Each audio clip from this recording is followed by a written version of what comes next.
우리는 어제 히브리서 3장과 4장의 말씀을 나누었습니다. 신실한 대제사장이신 그 예수님께서 우리의 시험을 능히 도우시는 분이라고 말씀을 나누었죠. 그분께서 우리의 연약함을 동정하시고 우리와 함께 하시는 분이라는 말씀을 나누었습니다. 그래서 4장 16절에서 이렇게 말씀을 했습니다. 그러므로 우리는 긍휼하심을 받고 때를 따라 돕는 은혜를 얻기 위하여 은혜의 보좌 앞에 담대히 나아갈 것이니라. 우리는 대제사장이신 그 예수님의 속죄 사역으로 말미암아 은혜의 보좌 앞에 거룩하신 하나님 앞에 담대히 나아갈 수 있다라는 말씀을 보았습니다.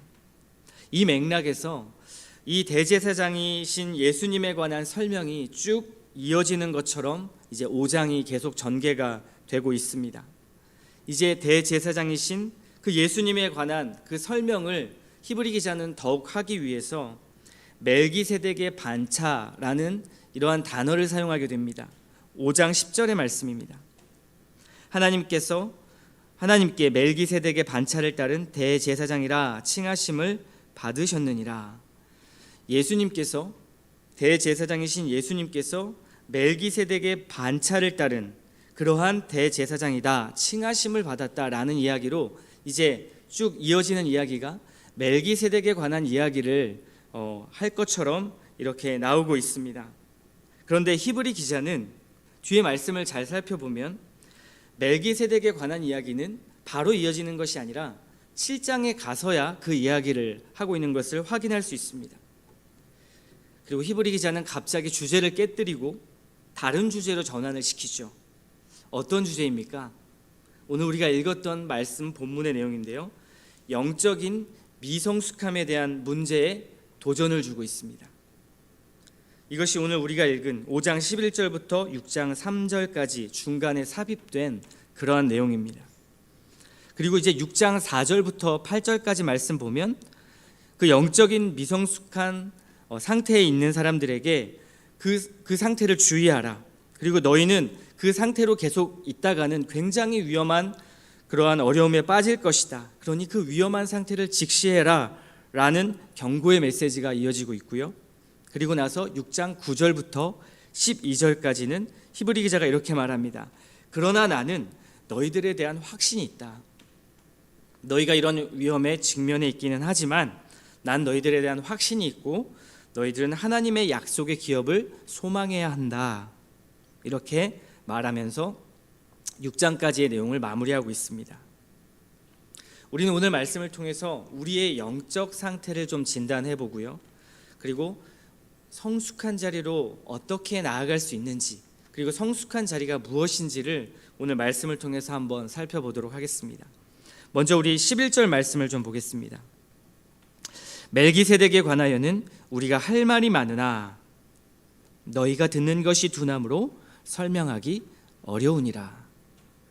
이제 예수님에 관해서 대제사장이신 예수님께서 멜기세덱의 반차를 따르는 분이다라는 이야기를 이제 하려고 하는데 이 히브리 기자가 너희가 참 듣는 것이 둔하다. 그래서 내가 설명하기가 어렵다라고 말하고 있습니다.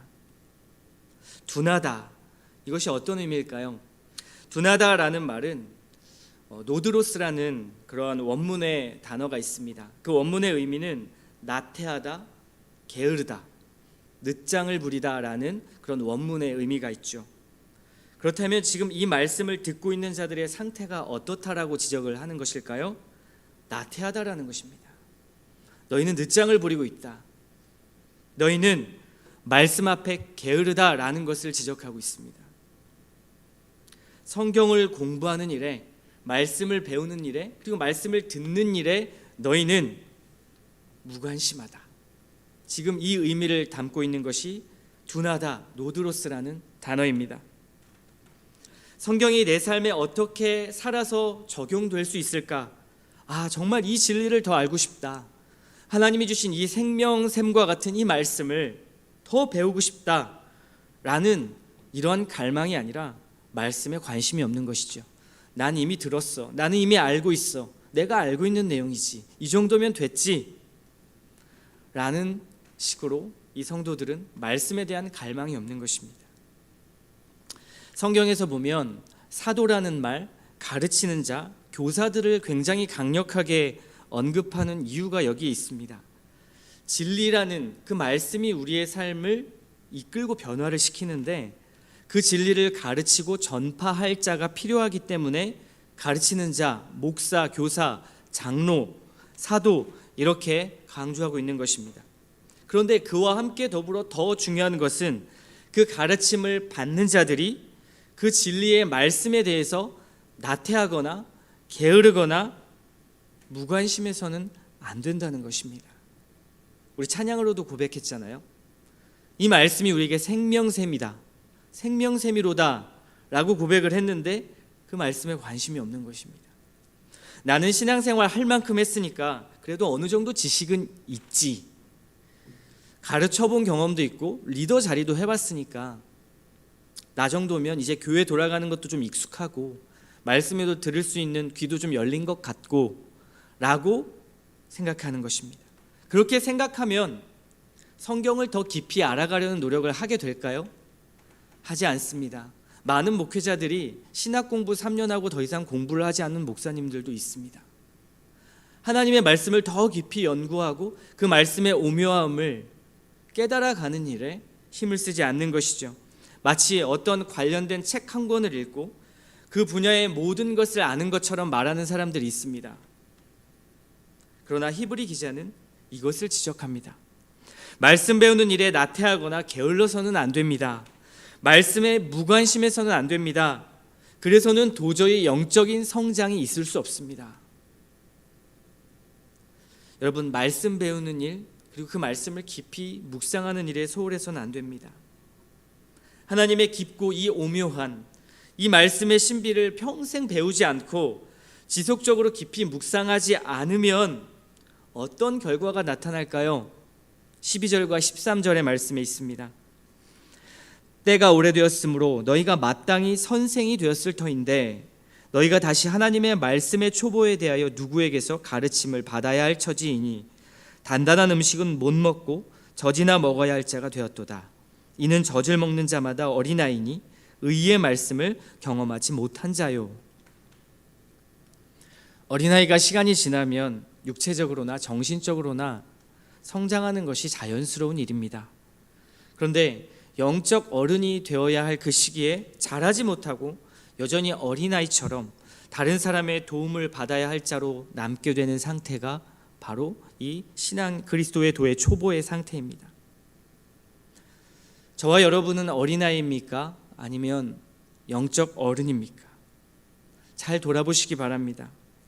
어린아이와 같은 자, 즉 23절의 마지막 말씀처럼 그러한 사람은 의의 말씀을 경험하지 못한 자가 되는 것입니다. 의의 말씀을 경험하지 못한 자. 여기서 의의 말씀이란 기독교 진리를 아는 것과 더불어 그 진리를 받은 자의 제자도의 대가와 책임을 지는 자입니다. 말씀을 알고 그 말씀을 씹어서 소화하고 그 소화한 그 말씀을 실천하는 것, 그 모든 것을 강조하는 말씀이 이 의의 말씀을 경험한다라는 뜻입니다. 다시 말하면 장성하지 못하면 제자로서의 삶을 살기는 어렵다는 것을 말합니다.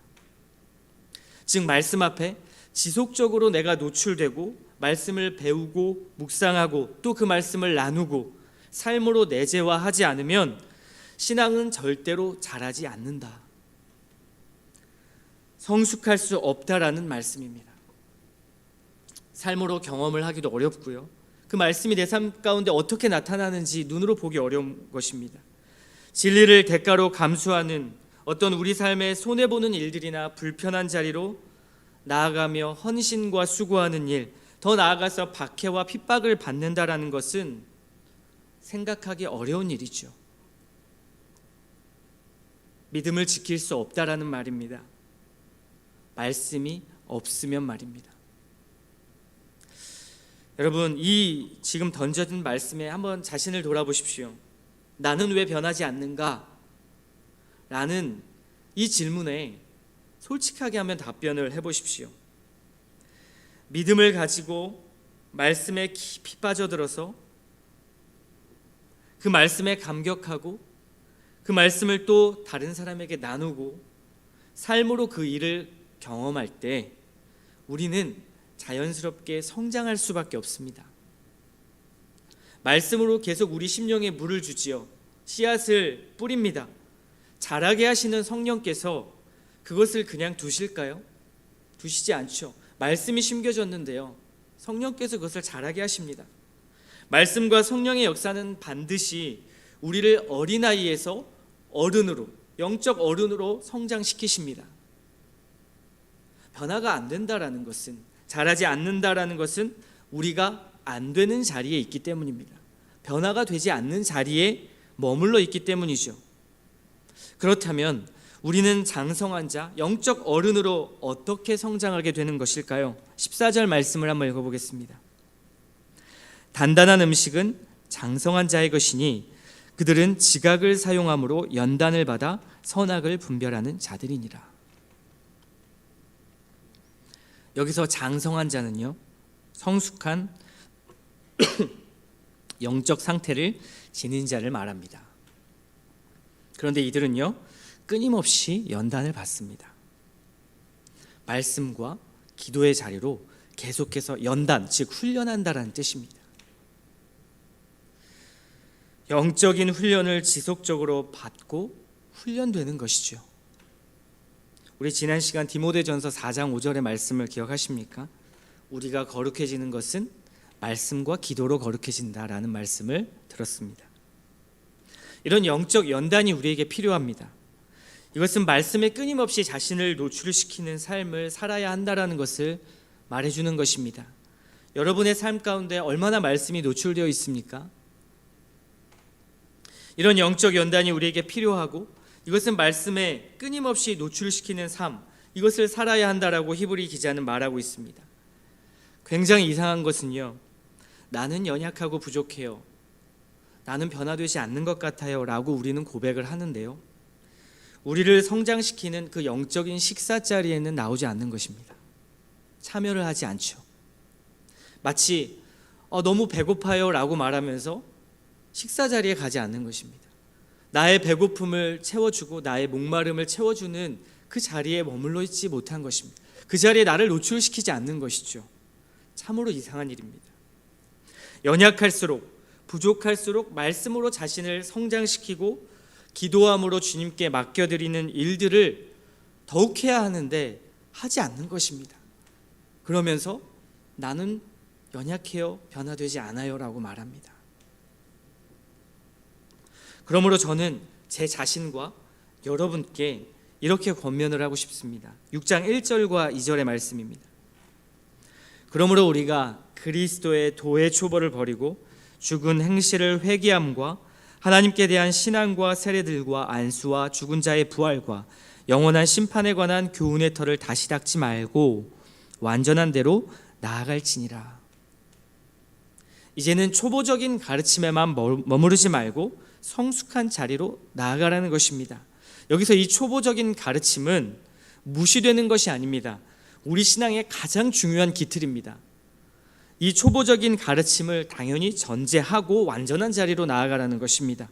여기서 핵심은 말씀 앞에 무관심하지 말고 나태하지 말고 이 말씀을 잘 붙들어라, 계속 붙잡아서 이 의의 말씀을 경험하는 일, 기꺼이 박해와 너희의 상황에 있는 핍박 가운데, 그리고 너희가 보는 손해의 문제 가운데에서도 제자로 기꺼이 그 소망을 붙잡는 일에까지 나아가라 라는 말씀이 바로 이 완전한 대로 나아가라는 의미입니다.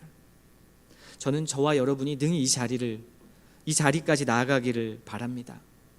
3절 말씀 한번 보십시오. 하나님께서 허락하시면 이것을 하리라. 우리는 말씀의 자리로 나아가지요. 그리고 하나님께서 그것을 허락하셔서, 즉 성령께서 그것을 자라게 하셔서 열매를 맺게 하십니다. 하나님께서 이것을 하십니다. 하나님께서 우리를 영적인 성숙한 자리로 이끄십니다. 그러니 그 하나님의 말씀에 귀를 기울이는 것은 너무나 당연한 일입니다. C.S. 루이스는 이런 말을 했습니다. 우리는 우리가 믿는 것을 계속 상기해야 한다. 우리는 매일 아침 기도회 때 말씀을 나누기도 하고요. 여러분이 통독을 하시기도 하고 또 주일 말씀을 듣습니다. 그렇게 매일같이 말씀을 나누면서 늘 같은 결론에 도달하죠. 그래서 어린아이들은 어차피 맨날 똑같은 내용의 설교 아니에요 라고 말하는 아이들도 있습니다. 왜냐하면 늘 결론은 예수 그리스도 하나님이기 때문입니다. 그런데 우리는 이것이 얼마나 중요한가를 생각해야 합니다. 내 인생의 경험 속에서 어려운 경험과 풍랑을 만날 때 하나님은 어떤 분인가? 라는 질문을 던질 수 있어야 합니다. 나에게 어려운 일이 닥칠 때 그 문제에 함몰되어서 그 문제만 보는 것이죠. 지금 히브리 기자도 처음부터 말하는 것이 무엇입니까? 야, 너희 문제 보지 마. 그리스도를 바라봐 라고 말하는 것입니다. 말씀이 우리에게 지속적으로 노출될 때는, 말씀이 우리 안에 있을 때에는 어떠한 문제나 풍랑을 만날 때, 우리의 인생의 어려움을 만날 때 하나님이 누구신가에 대한 질문을 던지게 됩니다. 그리스도가 나에게 어떤 일을 행하셨지? 하나님이 나에게 어떠한 존재이지? 지금도 살아 역사하셔서 나에게 그런 말씀들을 하시고 이루시는 분이시지? 라는 것을 생각하게 만들고 보게 하는 것이죠. 왜냐하면 하나님이 답이기 때문입니다. 그래서 우리 신앙의 순례의 여정을 잘 해내려면 우리는 지속적으로 하나님의 말씀으로 훈련되고 자라야 하고 기도해야 합니다. 영적인 연단이 필요합니다. 이 과정 없이 내 인생의 경험의 신학, 그것을 내세워서는 안 됩니다. 하나님의 신학을 무시하고 자신의 인생 경험 신학으로 살아서는 안 되는 것이죠. 인생 신학은 반드시 하나님의 신학 앞에 비추어 볼 수밖에 없기 때문입니다. 사도들은 말씀을 가르쳐서 복음을 전했습니다. 기적과 표적을 중심으로 하나님을 알리지 않았습니다. 예수님 역시 말씀으로 오셨고요. 말씀을 강조하셨습니다. 그 말씀으로 우리 삶을 이야기하셨고 자신의 삶을 살아내셨습니다. 그런데 이 말씀을 배우지 않는다면, 이 말씀을 소중히 여기지 않는다면, 그리고 내 삶의 중심으로 여기지 않는다면 우리는 여전히 내 인생 신학을 추구할 것이고요. 어린아이와 같은 신앙에서 자랄 수 없는 환경에 있게 되는 것입니다.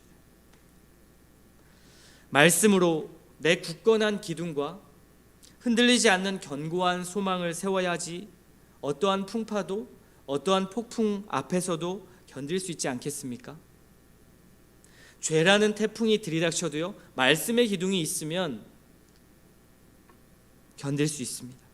오히려 죄라는 태풍이 왔을 때요, 자신의 죄 앞에 정직하게 대면할 수 있는 힘, 이것이 말씀의 힘입니다. 하나님의 말씀이 내 안에 있기 때문이죠. 죄 때문에 무너지는 것이 아니라 대면하는 것입니다. 그리고 그 죄를 대면하고 하나님을 바라보는 것이죠. 그리고 그 말씀은 예수 그리스도를 바라보게 합니다. 그리고 예수 그리스도를 가르칩니다. 그리고 그분을 의지함으로 기도하게 만들지요. 우리를 거룩하게 만듭니다. 그래서 말씀과 기도가 우리를 거룩하게 하는 것입니다. 그 말씀과 기도가 우리를 자라게 합니다. 말씀은 응급실에 들려간 긴급 환자에게 산소 호흡기를 주는 것과 같은 역할을 합니다. 심장을 자극하는 심폐소생술과 같죠. 말 그대로 생명샘입니다. 그런데 이 말씀에 소홀할 수 있겠습니까? 이 말씀에 나태할 수 있겠습니까? 그럴 수 없습니다. 이 말씀에 소홀하지 마십시오. 이 말씀을 붙잡고 여러분 영적인 연단을 받으십시오. 그리고 그 말씀 가지고 삶으로 나아가십시오. 무장하십시오. 내 인생 신학을 깨뜨리고 말씀에 순종함으로 주의 소명을 붙잡고 살아가는 저와 여러분 되기를 소망합니다. 그 말씀이 우리를 살립니다. 그 말씀이 영적인 성장으로 우리를 이끄십니다. 그 말씀이 그리스도를 바라보게 합니다. 오늘도 이 말씀 붙잡고 아침에 기도하실 때 주님, 나에게 이 말씀에 항상 노출되게 하시고 이 말씀을 의지하게 하시고 하나님 앞에 무릎 꿇는 자리로 말씀을 가지고 기도할 수 있는 그러한 그리스도인이 되게 해달라고 기도하는 이 아침 시간이 되었으면 좋겠습니다.